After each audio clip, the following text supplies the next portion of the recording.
Hi, good afternoon.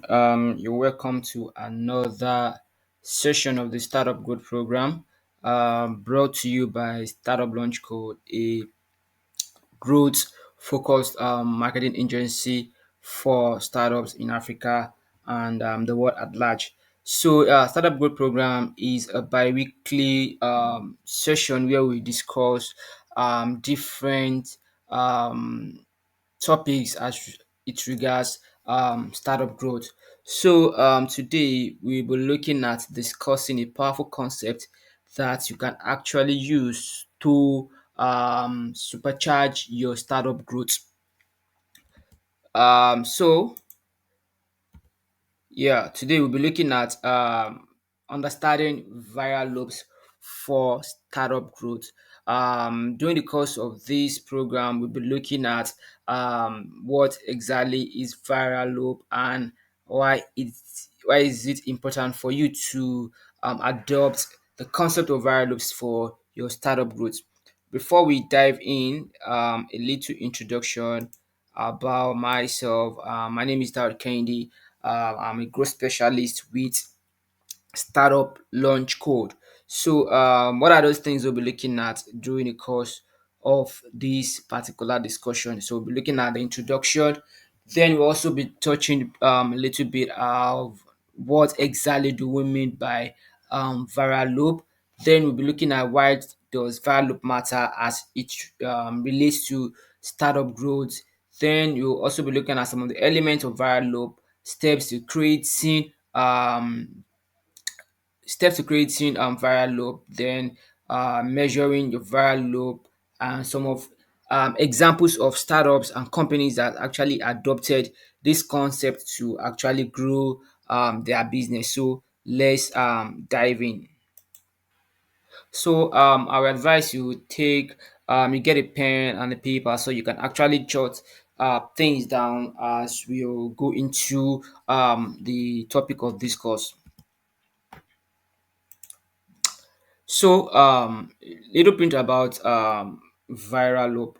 So, as a startup, for every startup to actually scale, there is need to be a level of growth, and you can't actually grow if you are not able to actually grow your customer base. So, one way you can actually exponentially grow your customer base is when you adopt the concept of viral loop. So viral loop is a very good concept if you want to grow at an exponential level. So you're not going by ones, but you're going at, let's say you're going from 10 to 100, from 100 to 1000, from 1000 to 10,000. So that is called exponential growth. So if you really want to achieve exponential growth for your business, then, or for your startup rather, then you need to look at the idea of viral loop.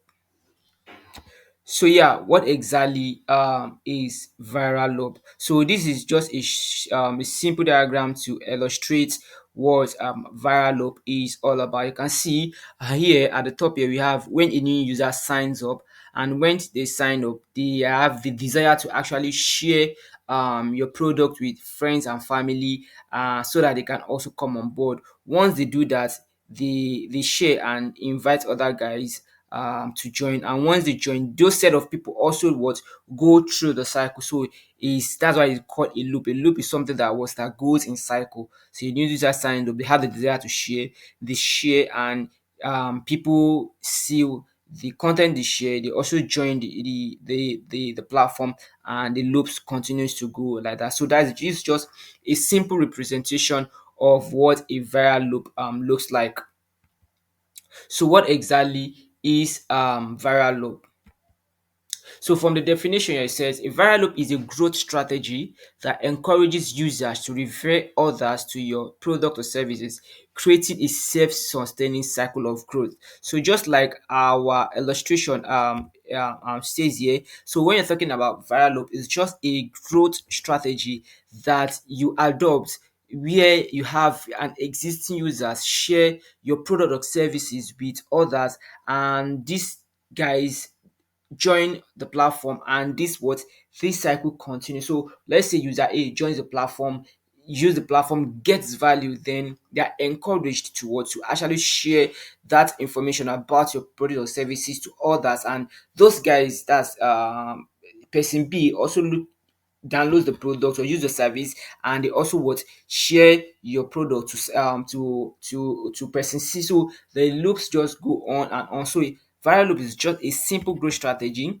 that you can actually use, where your users invite or refer your product to others, and this cycle continues over time. So why does viral loop matter, especially for startup growth? Why does viral loop matters? Number one, viral growth is actually very cost effective. Yes, it is cost effective because what you are doing is now leveraging your existing customers to get more customers. So that means at the end of the day, your customer acquisition cost is going to be what going to be very low, because all you just need to do is what get few number of get few customers and look for a way to get these existing customers to actually refer their friends and family, and to also use your platform. So it's a very good way, it's a very cost effective way to actually grow your business, because you are leveraging your existing users to actually help you bring in more customers. That is number one.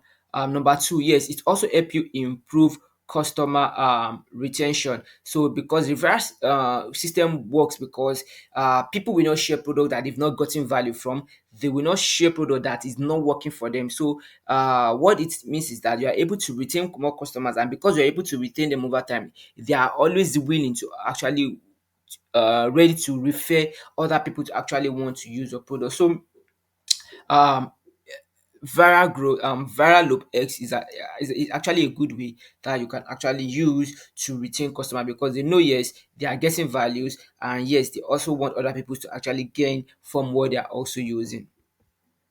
So what are those key elements of viral loop? There are certain elements that makes up a variable. So we'll be looking at those elements one after the other. Number one is what we call a trigger. Yes, a trigger is that will want people to actually want to do something. So here it can be an incentive, it can be a feature on your platform, it can be a message on the email where you prompt them to actually share or take an action. So that trigger is that thing that is going to what actually prompt your existing user to want to refer others to actually want to use your product. So there are different things you can actually use to what to trigger. So for example, when Facebook got started, there's a portion where you say people you may know. So people may know that okay, this they are going to give a list of people that are on your cycle that you can now okay, I need to add these people. For example, another a good example is let's say Slack. For example, Slack is a messaging tool for companies. So you can't actually use Slack as an individual. That means you need to actually invite your friends to come on, join you in your Slack channel before you can actually start chatting with them. So there is a way you can what you can infuse this trigger into your product, or as a message or as an incentive, so that the people are what are now willing or triggered to actually want to refer people to use your product. So it can be incentive, it can be a message, it can be a feature, or it can be anything that will make people to want to take action into sharing and referring people to use your product or service. Now, the next thing is the action. Now, what is now this the desired behavior you want users to perform, like sharing, referring, or inviting friends. So, what is the action that needs to be done once that trigger is put in place? So, do you want them to share a link? Do you want them to share an email? Do you want them to copy their referral code and paste it on social? So, depending on what action you want them to take, that is another key element that you need to put in place when you are trying to adopt viral loop for your business. Now the next thing is what the reward. Now you've input the trigger, you've set the action. Now people need to have a reason for them to do something, and that's where the reward comes in. So you need to look for a way to incentivize the user. It might not be in cash reward. It can be anything on your platform that will make them to actually get reward for actually referring their friends. And during the course of this discussion, we'll be looking at how some top brands actually incentivize their users to actually refer their friends to their product. So there are so many ways you can incentivize and reward users for actually referring or taking the action you want them to do. So you need to look for a way to motivate and reward people for doing what you want them to do, which is referring and your product or service to others. So those are the three key elements when it comes to viral loop. So the first one is the trigger. After the trigger, you need to set the action that needs to be done. Then the last thing is what you need to look for a way to incentivize or reward those users who have successfully refer or done the action that you want them to do when it comes to viral loop. So now that we've understand what viral loop is, why it matters to your startup growth, and some of the key elements that makes up a viral loop, let's look at what are the steps that you can actually use to create a viral loop for your own startup. The first thing you need to do as a business or as a person or as a founder is for you to first of all identify your target audience and what they need. So if you don't identify your audience, you can't actually you can't set up but you can't even solve their problem in the first place. So you need to first of all identify who your target audience is, what are their needs, what are problem are they trying to solve. Then you're now using your product and service to solve that problem. It's after you are able to solve that problem that they can now feel like sharing your product to others, because if you're having a product that is not working for them, there is no way they are going to want to share that product with others. So number two, you need to now work on developing a compelling trigger that will resonate with your users. Yes, your product has worked. Yes, what are those triggers that you feel and that you know will actually want them to want to take that certain action that comes after? So is it a button on your application?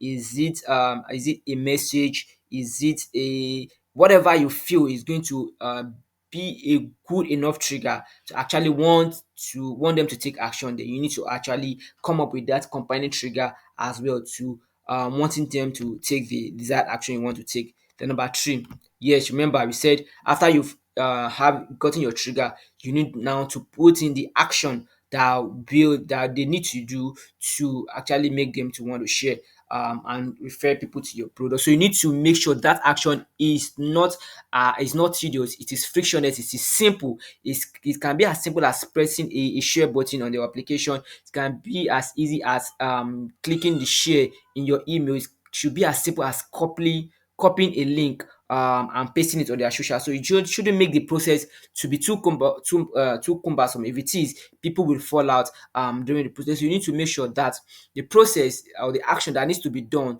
to refer others is as simple as possible. So after that, then you need to offer value and entice reward. Yes, just like we stated in the elements, after you've set your trigger, you've set the action, you need to look for a way to reward every person who does the action that you want them to do. So depending on the type of product you and service you run, you can look for a way to reward users. Let's say, for example, you run an e-commerce platform and you have a referral system where people can actually refer their friends and family to actually purchase on your platform. Now, a very good reward system you can do is, okay, for every person they reward, they have like a virtual a virtual money that they can actually use to purchase an item on your platform. Or you might say, okay, refer 10 people and you get your next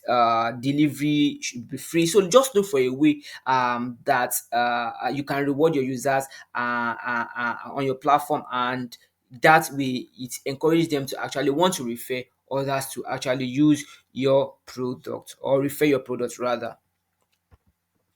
Yes, you need to constantly test and optimize the loop continuously. So you might not get it on the first try, but just look for a way to actually test, analyze your data, and optimize for a better result each time you are trying to implement viral loop for your product or your service. Now that you know how to implement viral loop for your product and services, now you need to look for a way to measure if your viral loop strategy is actually working, because if you don't measure, you can't even know if it is working or not. So there are certain things you need to look out for when you are implementing viral loop for your products. So number one is you need to keep track of key metrics, which is your users growth. So how many users are you getting after you've implemented your referral or your viral loop strategy? How many referrals are you getting? What are your referral rates? How many conversion are you getting? Yes, you might be referring your existing users might be referring others, but are these users, are they converting? Are these users are actually using your product? Because people might be very smart, because probably because of the incentive, they might look for a way to shortchange the whole system. Let's say, for example, you run a fintech platform and you have a reward system where for every referral you give, let's say, a token to the existing customer. Now people might get smart and just sign up with one person might sign up with different emails just because they want to get the incentive. So you need to know, okay, these people that are coming into your platform via the referral system, are they actually converting to a paying users on your platform? So you need to understand if these users are actually converting or they are not just signing up on your platform and not converting. So you need to be wary of that. Then you also actually need to calculate your customer acquisition cost. How much are you spending to actually acquire new customer? If your customer acquisition cost skyrockets because of the viral loop, then you need to work on a more way where you have less lower customer acquisition for your business. So these are some of the key metrics you need to measure when you are implementing viral loop. The another thing you need to analyze is user behavior. So that it can help you identify bottlenecks and opportunity for improvement. Yeah, if your referral system is not giving you the numbers that you feel you should be getting, then you need to look at the behavioral activities on your platform to see, okay, where is the bottleneck? Is it that people are not finding it easy to find the share button? Is it that people are not finding it easy to sign up after they've been referred? So you need to know where the issue is, and you can now look for a way to improve on those processes. Then a successful viral loop should show exponential growth. Yeah, during my course of introduction, I said exponential growth is you growing in multiples and not just one by one. So let's say, for example, you started with 10 customers. Now for viral loop, it should be exponential. So your 10 customers should give you times 10 of your existing customers. So that means you should be having 100. From 100, you should be having time raised to power 2. That is 1,000. Then 1,000 should give you 10,000. So it should be exponential. So if you are not getting exponential growth, then that means there's something wrong with your viral loop process. So you need to be able to measure how you are growing when you've implemented your viral loop strategy. So now that we've understand what viral loop is, we've seen some of the key elements of viral loop. We've looked at how we can actually set up viral loop for our own business and startup. We've also looked at some of those key things we need to look out for when we are trying to measure our viral loop strategy. So the next thing is let's see a perfect example of brands or company that have successfully implemented the viral loop strategy for that good. A very good example and popular example is Dropbox. So Dropbox is a virtual storage system that was founded in, I think, in 2008. Now Dropbox referral program is, like I said, is one of the famous cases of referral marketing or viral loop that actually worked. Yes, you see from the numbers I'll be showing shortly. You can see now this is the numbers of Dropbox when it was founded. So like it was founded in September 2008, and they had 100,000 registered users as at when it was founded. Now, by as at between September 2008 and December 2009, they had about 4 million registered users. You can see the exponential growth within that short period. And by 2017, they are having about 3.9 million registered users. You can see that is a massive growth. So how did Dropbox actually achieve this massive growth in a very short period? Now, how did they achieve this particular growth? Now, what they did was, remember I said when you want to implement viral loop, there are three key elements, which is the trigger, the action, and the reward. Now what Dropbox did was to incentivize every referral. So if you're on the platform and you invite your friends or colleagues to actually sign up on Dropbox, you get a 16 gig free space on free space for yourself. So you can see that that is the incentive behind you referring users to your platform. So let's break down this the referral process. Now, said the trigger was the feature and the incentive. So the trigger was, oh, the you are giving you free space, which is the feature on their platform, and the incentive is the 16 gig space that they will be giving you each time you refer somebody. You can see that that is massive. So who wouldn't want a free space every time they refer someone to use a platform? Now, what is the action? The action is for them to invite their users to invite their friends. You can see that here. What you just need to do here is to input the emails of the friends you want to what you want to refer. So if you have like 100 friends, all you just need to do is copy their emails, put it on in this box, and click send. So once those your friends sign up via the email that they receive via Dropbox, you automatically get the incentive that you were promised. So and the reward was a free space for every new referral that you bring onto the platform. So you can see that the very as simple as it is, it takes a lot of work to actually look at, okay, what are those triggers you want to implement on our platform, what is the action we want people to take, and what is the incentive that we'll be giving for every referral that is done to our platform. So your referral or viral loop is a very good growth strategy if you want to have what we call exponential growth for your product or for your service. So I hope you are able to get one or two things from this particular discussion. And if you have one or two questions, feel free to reach out to us on all our social media platform. We are on LinkedIn, we are on Instagram, Facebook at Startup Launch Code, and you can actually schedule a 15 minutes free growth consultation with any of our growth specialists. Yeah. So till we see some other time. Do have a lovely week. Cheers.